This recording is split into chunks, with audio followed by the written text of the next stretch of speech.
The Caribbean became an empire of death, where every pirate victory led to another shipwreck, epidemic, hurricane, betrayal, or public execution, until the sea itself swallowed the outlaws who once ruled it, leaving only shattered hulls, rusting cannon, forgotten skeletons beneath the waves, and a graveyard so vast that the Golden Age of Piracy ended not with treasure, but with one of history's greatest maritime catastrophes. Enjoy the video, and don't forget to subscribe. Trace your finger along the map from the Bahamas to the Windward Passage, and imagine humid trade winds carrying the smell of rotting oak, boiling pine tar, damp hemp rigging, stagnant bilge water, sulfur drifting from recently fired cannon, and salt crystals clinging to weathered planks beneath a gray tropical sky.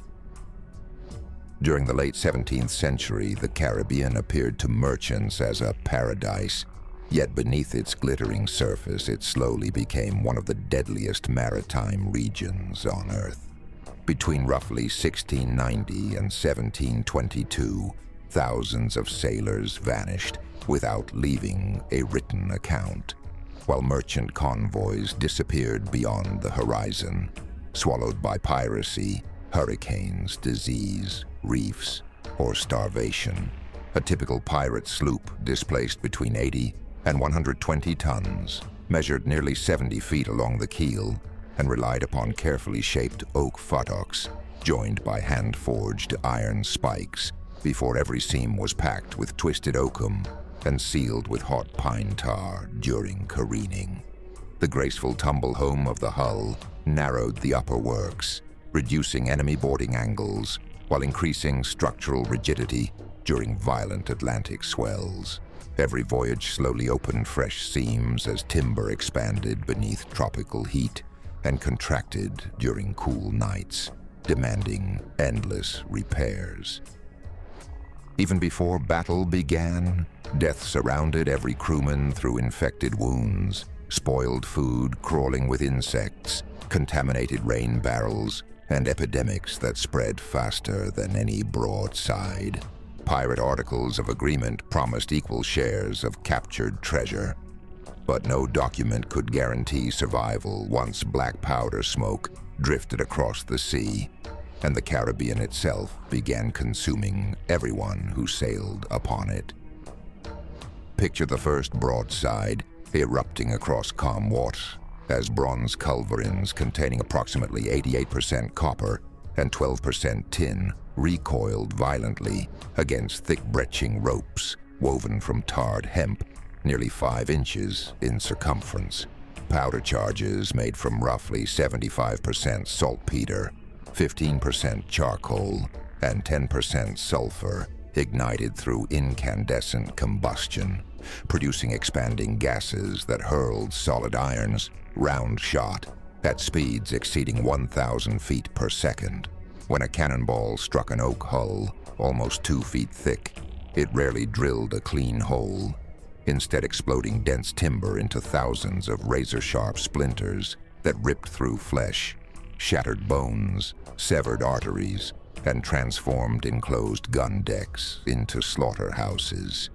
Many sailors died without ever seeing the enemy, because airborne wood fragments proved deadlier than the iron projectile itself. Pirates understood these terrifying mechanics and deliberately aimed low along the waterline to cripple rudders, smash futtocks, or destroy pumps, and flood cargo holds before boarding. Captured survivors often discovered that victory brought little safety because overcrowded prizes lacked clean water, medical supplies, and uncontaminated provisions. Within days, infected wounds blackened, tropical flies covered exposed injuries, and fever spread relentlessly through exhausted crews. The Caribbean was becoming a graveyard, not only through spectacular battles, but through countless invisible deaths that left abandoned hulls drifting silently across the sea, carrying only corpses, broken masts, and fading pirate flags. Hurricanes completed the destruction that cannon often began. Between June and November, towering storm systems gathered over the warm Atlantic, drawing immense energy from seawater exceeding 80 degrees Fahrenheit, before unleashing winds that could surpass 100 miles per hour. Pirate captains feared these storms more than any naval squadron because neither courage nor experience could overpower nature. Topmasts snapped like dry branches, yards crashed onto crowded decks, deadeyes burst beneath impossible strain, and soaked canvas ripped apart with explosive force. Seawater poured through open seams while hand-operated chain pumps struggled to remove tons of flooding before the vessel lost buoyancy. Anchors weighing more than 1,000 pounds dragged helplessly across coral bottoms, leaving ships broadside to mountainous waves that rolled them until loose cannon broke free from their lashings and smashed everything in their path. One 24-pound gun weighing over 5,000 pounds could crush beams, bulkheads, and sailors alike as it thundered across the gun deck.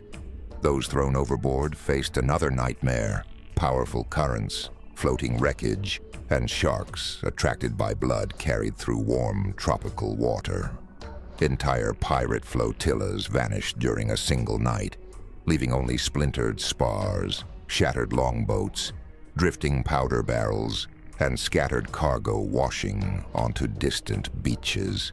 Many wrecks were never located because coral reefs quickly buried their remains beneath sand, shells, and living coral, transforming the Caribbean seabed into a vast underwater cemetery where countless pirates, merchants, soldiers, and innocent passengers disappeared forever without graves or memorials.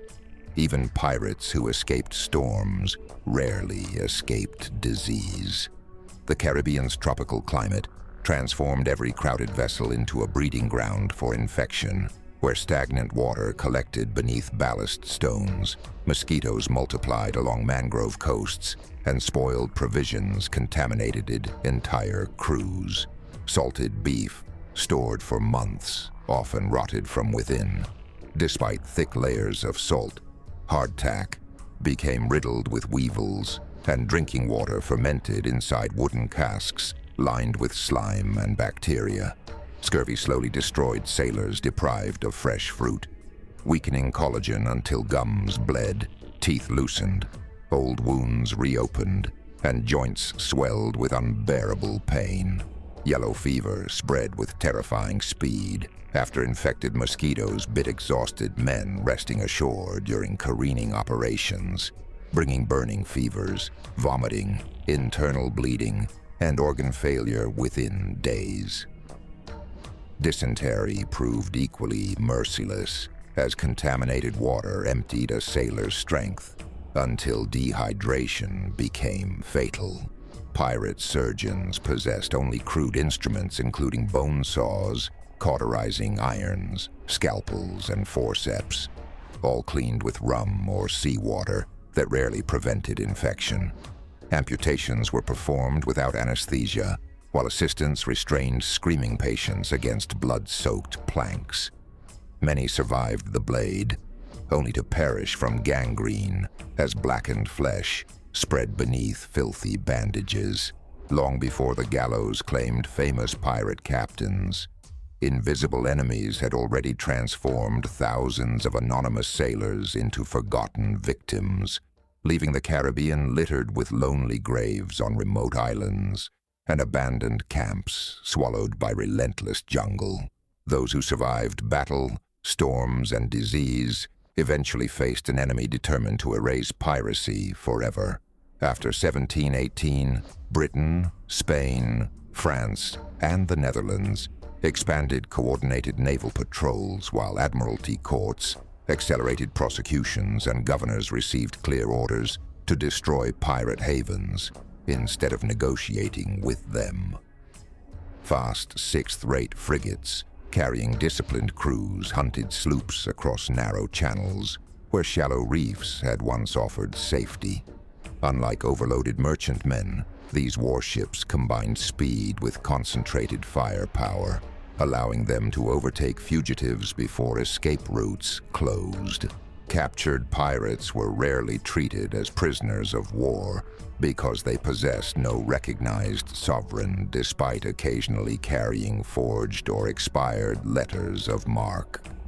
Shackled with iron restraints, they were transported to crowded colonial prisons where witnesses identified stolen cargo, surviving crewmen described massacres, and judges delivered sentences intended to terrify every sailor considering the black flag.